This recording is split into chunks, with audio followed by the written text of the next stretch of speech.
Guys, നമുക്ക് എങ്ങനെയാണ് shake of on ചെയ്യേണ്ടതെന്ന് പറഞ്ഞുതരാം.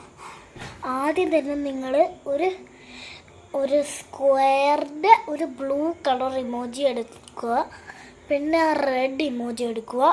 എന്നിട്ട് അത് രണ്ടും കൂടെ ഒരുമിച്ച് ഇങ്ങനെ താഴെ വരെ ആക്കുക. എന്നിട്ട് നിങ്ങളെ ഒന്ന് ടെസ്റ്റ് ചെയ്ത് നോക്കണം. ഇങ്ങനെ ആക്കി അപ്പോഴേ നിങ്ങൾക്ക് അത് കാണാനൊക്കും. അപ്പം നിങ്ങൾക്ക് മനസ്സിലായെങ്കിൽ എന്നെ ആ കമൻറ്റിലൊന്ന് കാണിച്ചേക്കണേ. കുറേ വട്ടം ആ കമൻറ്റ് കാണിച്ചാൽ നിങ്ങൾ കറക്റ്റാണോ തെറ്റാണോ എന്ന് ഞാൻ പറയാം. ഓക്കെ, പറഞ്ഞതുപോലെ തന്നെ ലൈക്കിൻ്റെ സൈഡിൽ ഞാനൊരു ചിഹ്നം തന്നേക്കാം. അടുത്ത ഇമോജിയിൽ അടുത്ത